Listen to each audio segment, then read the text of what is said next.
வணக்கம் தோழர்களே. நாம் விரும்பினாலும் விரும்பாவிட்டாலும் காலை கண் விழித்த கணம் முதல் இரவு உறங்குவதற்காக படுக்கைக்கு செல்லுகின்ற நிமிடம் வரை நம்முடைய வாழ்வின் ஒவ்வொரு தருணத்தையும் அரசியல்தான் நிர்ணயிக்கிறது. அப்படிப்பட்ட அரசியலில் இன்றைய இளைஞர்களுடைய பங்கு என்ன என்பதை பற்றி விவரிப்பதுதான் இந்த பதிவினுடைய நோக்கம். முதலில் கவிதை. நிஜத்தை விட நிழல் நீளமாயிருக்கிறது. கூடத்து விளக்கை காட்டிலும் தெருவில் கொளுத்தும் மத்தாப்பு கோடி வெளிச்சம் காட்டுகிறது. அழகு ரோஜாவைப் போல் அரளிப்பூக்களும் அலங்காரம் கொள்ளுகின்றன. பத்தரை மாற்று பொன்னிடமே பளபளக்கும் ஜிகனாக்கள் பகட்டு காட்டுகின்றன. இந்த போலிகளின் பொய்யாட்டத்தில் அசல்கள் தள்ளாடுகின்றன. பொய்களுக்கு பூசப்படும் சாயத்தில் மெய்கள் மேனியை மூடிக்கொள்ளுகின்றன. ஆம், எங்கள் இளைஞர்கள் மத்தாப்பு வெளிச்சத்தில் மயங்கி கிடக்கிறார்கள். பெற்ற தாயும் பிறந்த நன்னாடும் உற்ற தாய்மொழியும் உயிருக்கு நிகரானவை என்பதை அவர்கள் உணர்வதே இல்லை. நாளைய உலகம் நமதல்லவா என்று அவர்கள் நினைத்து பார்ப்பதே இல்லை. அசல்கள் அவர்களை அண்டுவதே இல்லை. அவர்கள் அருள் தரும் அம்மன் சன்னதிகளில் சூடம் கொளுத்த நினைப்பதில்லை.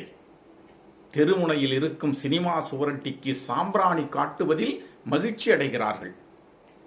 மனைவிக்கு மல்லிகைப்பூ வாங்கித்தர நினைப்பதில்லை. மாறாக மனங்கவர்ந்த நடிகையின் விளம்பர தட்டிக்கு மாலையிட்டுவிட்டு மண்ணில் பிறந்த பயனை அடைந்ததாய் எண்ணுகிறார்கள்.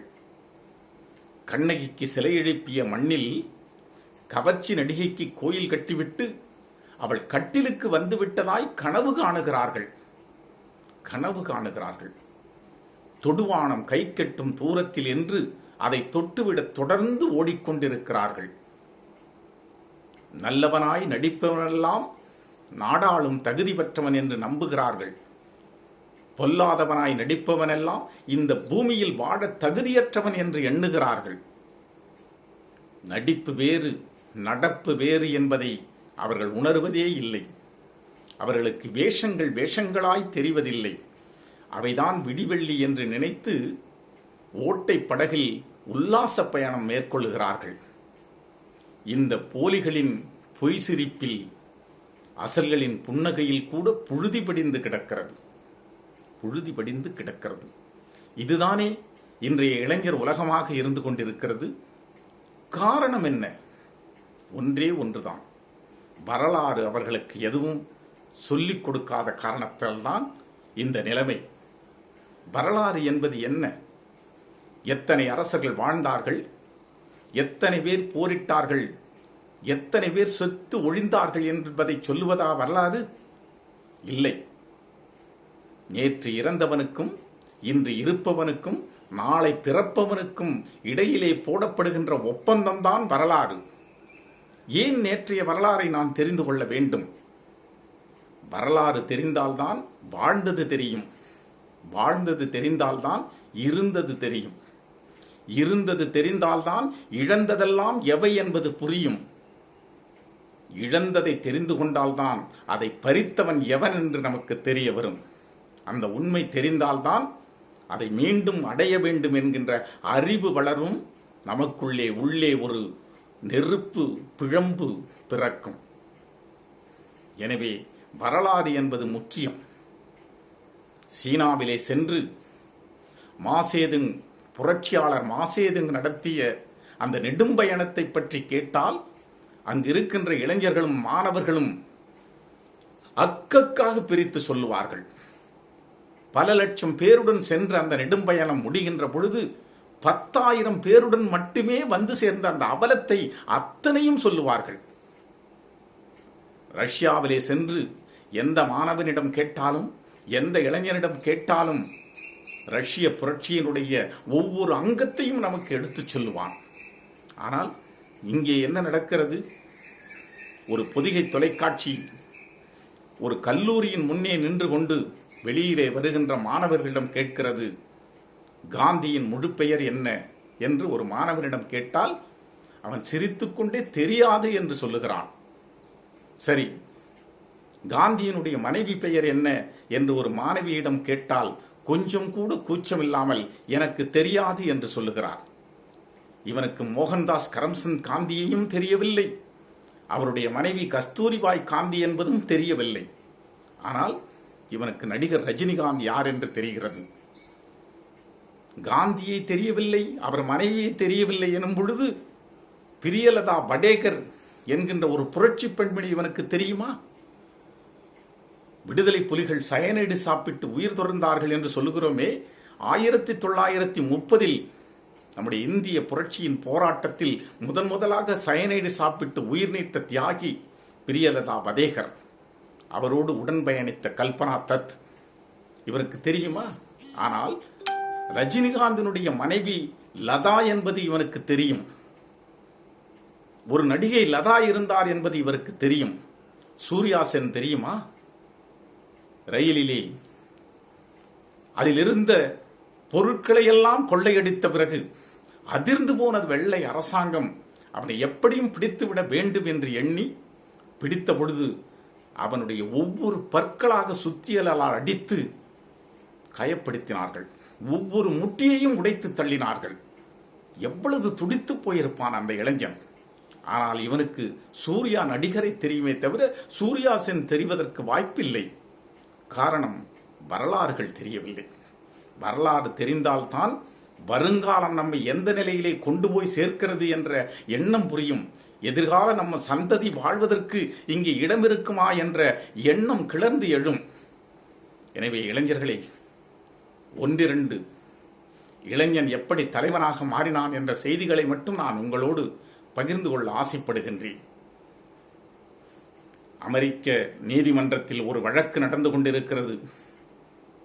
வழக்கை தொடுத்த அந்த நீக்ரோ இளைஞன் சொல்லுகிறான், நீதிபதியிடம் சொல்லுகிறான், அது அந்த கூண்டிலே நிற்கிறாரே அவர் என்னுடைய முதலாளி, அவரிடம் நாங்கள் குடும்பமே வேலை செய்து கொண்டிருக்கின்றோம்.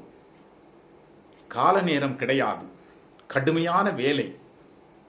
எங்கள் முதலாளிக்கு யார் மீது கோபம் என்றாலும் எந்தவித காரணமும் இல்லாமல் எங்களை அடிப்பார்கள். என்னை அடிப்பார், என் மனைவியை அடிப்பார், சில நேரம் என் மகன்களை கூட அடிப்பதுண்டு. நாங்கள் எங்களை அடித்துவிட்டு போகட்டும், நாங்கள் எவ்வளவு நேரம் வேண்டுமென்றாலும் வேலை செய்கின்றோம், ஆனால் எங்கள் வயிற்றுக்கு சாப்பாடு கொடுக்க சொல்லுங்கள், எங்களுக்கு கூலி கொடுக்க சொல்லுங்கள் என்று கதறுகிறான் அந்த நீக்ரோ. அந்த நீதிபதி கண்களில் நீர் கசிந்திருக்க வேண்டுமல்லவா? அந்த துடிப்போடு அவர் தீர்ப்பை எழுதியிருக்க வேண்டுமல்லவா? ஆனால் அந்த நீதிபதி சொல்லுகிறார், நீ கேட்பது கூலி அல்ல, உரிமை கேட்கிறாய். உரிமை கேட்கும் உரிமை உனக்கு கிடையாது. இந்த நாட்டினுடைய சட்டப்படி நீங்கள் மனிதர்களே அல்ல, தட்டுமுட்டு சாமான்களைப் போல நீங்களும் ஒரு பொருள். எனவே உன்னுடைய மனு தள்ளுபடி செய்யப்படுகிறது என்கிறார். அந்த நீதிமன்றத்திலே இருந்த ஒரு இளைஞன், வழக்கறிஞன், தான் அணிந்திருந்த அந்த கருப்பு கவனை கழட்டி தன் தோள் மீது போட்டுவிட்டு அங்கே சொல்லுகிறான், இனி இந்த நீதிமன்றத்தில் நான் வழக்காடுவதற்காக வரப்போவது கிடையாது. இதோ இதுபோல உரிமை இழந்தவர்கள், உடைமை இழந்தவர்களுக்காக நான் போராடப் போகிறேன் என்று சொல்லிவிட்டு செல்லுகிறான். அவன்தான் பிற்காலத்தில் அந்த நாட்டினுடைய அதிபராகி அந்த மக்களினுடைய துயர் துடைத்த அப்ரஹாம் லிங்கன். ஜார் மன்னன் என்று ரஷ்யாவிலே ஒரு கொடுங்கோலன் ஆட்சி புரிந்து வந்தான். எவனை வேண்டுமென்றாலும் கொன்று விடுவான். யார் எதிர்த்து பேசினாலும் அவர்களுக்கு சிறைவாசம்தான். எப்பொழுது வெளியே வருவார்கள் என்பதே தெரியாத ஒரு கொடுமை. இந்த நிலையில்தான் ஒரு குடும்பத்தின் மீது துப்பாக்கி சூடு நடத்தப்படுகிறது. அங்கே ஒரு இளைஞன் பலியாகிறான். தன்னுடைய அண்ணன் எதற்காக இறந்தான் என்று தம்பி கணிக்கிறான், யோசிக்கின்றான். நியாயம் கேட்டது ஒரு தவறா என்று அவன் எண்ணம் எரிமலையாய் வெடிக்கிறது. இந்த நிகழ்வுக்கு முடிவு கட்ட வேண்டும் என்று வீறு கொண்டு புறப்படுகிறான். ரஷ்யாவிலே புரட்சி வெடிக்கிறது. அந்த புரட்சியை முன்னின்று நடத்திய அந்த இளைஞனுடைய பெயர்தான் லெனின். அவன்தான் பிற்காலத்தில் ரஷ்ய அதிபராகி அந்த ஜார் மன்னருடைய கொடுமையிலிருந்து மக்களை காத்தவன். தென்னாப்பிரிக்க மண்ணில் ஒருவர் வக்கீல் தொழில் செய்வதற்காக செல்லுகிறார். திறமையான வாதத்தால் பணம் குவிகிறது. அங்கிருக்கின்ற மக்களோடு மக்களாக ஒன்றிணைகிறார். ஒரு முறை அவர் ரயிலிலே முதல் வகுப்பில் பயணம் செய்து கொண்டிருக்கின்றார். அங்கிருக்கின்ற டிக்கெட் பரிசோதகர், நீ எப்படி முதலில் வகுப்பில் பயணம் செய்யலாம், யார் நீ என்று கேட்கின்றார். அவர் சொல்லுகிறார், என் பெயர் காந்தி, நான் இங்கே டிக்கெட் வாங்கி கொண்டு பயணம் செய்கிறேன் என்று சொல்லுகிறார். இவர் சொல்லுகிறார், நீ டிக்கெட் வாங்கி இருக்கலாம், ஆனால் உன்னை போன்றவர்களுக்கெல்லாம் இந்த முதல் வகுப்பில் இடம் கிடையாது. இது வெள்ளையர்கள் மட்டுமே பயணம் செய்கின்ற இடம், இறங்கு என்று சொல்லுகிறார். நான் டிக்கெட் வாங்கி பயணம் செய்வதால் இறங்க முடியாது என்று மறுக்கிறார். அடுத்த ரயில் நிலையம் வந்த பொழுது அந்த வாட்டசாட்டமான அந்த டிக்கெட் பரிசோதகர் காந்தியை தூக்கி வெளியே எறிகிறார். ஓடி விழுகிறார். விழுகின்ற பொழுது அவர் மோகன்தாஸ் கரம்சந்த் காந்தி. அந்த மண்ணிலிருந்து வீறு கொண்டு எழுகின்ற பொழுது அவர் மகாத்மா காந்தி. இன்னொருவர் வெளிநாட்டில் படிப்பை முடித்துவிட்டு தன்னுடைய சொந்த நாடாக தாயகம் இந்தியா திரும்பி தன்னுடைய ஊருக்கு ரயிலில் இருந்து இறங்கி மாட்டு வண்டியில் பயணம் செய்து கொண்டிருக்கின்றார். அந்த மாட்டு வண்டிக்காரர் கேட்கிறார், தம்பி, நம்ம ஊர்ல இருந்து இப்படியெல்லாம் பசங்க போய் படிச்சுட்டு கோட்டு சூட்டோட வரும்பொழுது எவ்வளவு பெருமையா இருக்குது தெரியுமா?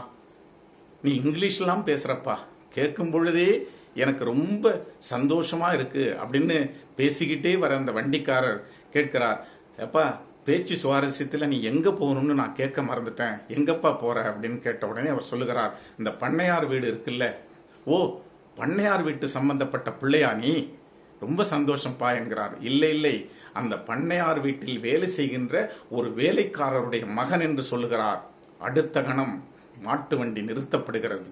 கீழே இறங்கு என்கிறான் வண்டிக்காரன். ஏன் என்றான், உன்னை போன்றவர்களையெல்லாம் இந்த வண்டியில் ஏற்றக்கூடாது, நீ இறங்கு என்கிறான். நான் உனக்கு கூலி தருகிறேன் என்று சொல்லுகிறார். நீ கூலி கொடுக்கலாம், ஆனால் மாட்டு வண்டியில் பயணிப்பதற்கு உனக்கு இடம் கிடையாது, இனி ஒரு அடி கூட இந்த வண்டி நகராது என்று சொல்லுகிறார். நான் கீழே இறங்க முடியாது என்று அவர் சொல்லுகிற பொழுது மாட்டை அவிழ்த்துவிட்டு வண்டியை முழுவதுமாக தூக்கி குடை சாய்க்கிறான் வண்டிக்காரன். உள்ளே இருந்தவர் உருண்டு போய் தரையிலே விழுகிறார். விழுகின்ற பொழுது அவர் பீமாராவ், வீறு கொண்டு எழுந்த பொழுது அவர் அண்ணல் அம்பேத்கர். இப்படி அவமானம் ஒரு படக்கூடாத மனிதன் இடத்தில் அல்லது தொடக்கூடாத மனிதனை தேடி சென்று தொடுகின்ற பொழுது அவன் உயிர் பிழிந்து வீறு கொண்ட எரிமலையாய் தோன்றுகிறான். அப்படி தோன்றுவதுதான், அப்படி தோன்றிய இளைஞர்களால் தான் இந்த நாட்டில், இந்த உலகத்தில் பல்வேறு முனைகளில் புரட்சி வெடித்தது. மக்களுடைய வாழ்வு மகிழ்ச்சியாக மாறியது. 3 பேர், பகத்சிங், ராஜகுரு, சுகதேவ், வெடிகுண்டு வீசினார்கள் என்பதற்காக தூக்கு கயிற்றில் தொங்குகிறார்கள். 25 வயது முடியாத இளைஞர்கள், தேக சுகமென்றால் என்னவென்றே தெரியாத அந்த இளைஞர்கள். பகத்சிங் சொல்லுகிறான், நாளை விடியும் பொழுது எப்படி வெளிச்சத்தில் இரவு மங்கிவிடுமோ அதுபோல என்னுடைய வாழ்வும் வெளிச்சத்தோடு கலந்துவிடப் போகிறது. ஆனாலும் என்னை போன்ற இளைஞர்கள் இந்த மண்ணில் உருவாகிக் கொண்டே இருப்பார்கள். மீண்டும் மீண்டும் போராட்டம் தொடர்ந்து கொண்டேதான் இருக்கும். இந்த வெள்ளை ஆதிக்கம் வெளியேறும் வரை என் போன்ற இளைஞர்கள் இங்கே புற்றீசலாய் முளைத்துக் கொண்டே இருப்பார்கள் என்று சொல்லிக்கொண்டே தூக்கு மேடைக்கு சென்றான். இளைஞர்களே, இதோ உங்களுடைய உரிமை பறிபோய்க் கொண்டிருக்கின்றது. மொழி சிதறடிக்கப்பட்டு இனம் அழிப்பதற்காக ஒரு கூட்டம் முயன்று கொண்டிருக்கின்றது. கடைகோடி மனிதனுக்கு கல்வி கேடா, உயர்ந்த இடத்தில் அவன் வர வேண்டுமா என்று கல்வியின் கொள்கை மாற்றப்பட்டு உயர்ந்த கல்வியெல்லாம் உனக்கு இல்லை என்று மறுக்கப்படைய ஒரு சூழல் உருவாகி கொண்டிருக்கிறது. மதம் மீண்டும் ஆக்டோபஸ் கரங்களோடு உன்னை அழிப்பதற்காக ஓடி வந்து கொண்டிருக்கிறது. உன்னுடைய உரிமை மதிக்கப்படுகிறது. போ, மீண்டும் உன் குலத்தொழிலுக்கே போ. செருப்பு தைப்பதும் முடி வெட்டுவதும் மலம் அள்ளுவதும் போன்ற அந்த இழி செயல்தான் உனக்கான தகுதி என்று ஒரு கூட்டம் மீண்டும் அந்த நிலைக்கு தள்ளுவதற்காக முயற்சி செய்கிறது. உன்னை விடு, நீ உருவாக்கும் உன் எதிர்கால சந்ததியினுடைய வாழ்வை நினைத்துப்பார். இன்னும் நீ இந்த சினிமா என்ற மாயையிலே சுருண்டு கிடக்காதே. வீறு கொண்டு எழு மகனே, வீறு கொண்டு எழு. எதிர்காலம் விரிவாக செல்வதற்கு எது வழி, எது வெளிச்சம் என்று தேடு. அதற்கான பாதை உன்னால் தான் தயாரிக்கப்பட முடியும். காத்து கிடக்கிறது இந்த சமூகம். வீறு கொண்டு வா இளைஞனே, எழுந்து வா, எழுந்து வா. நன்றி, வணக்கம்.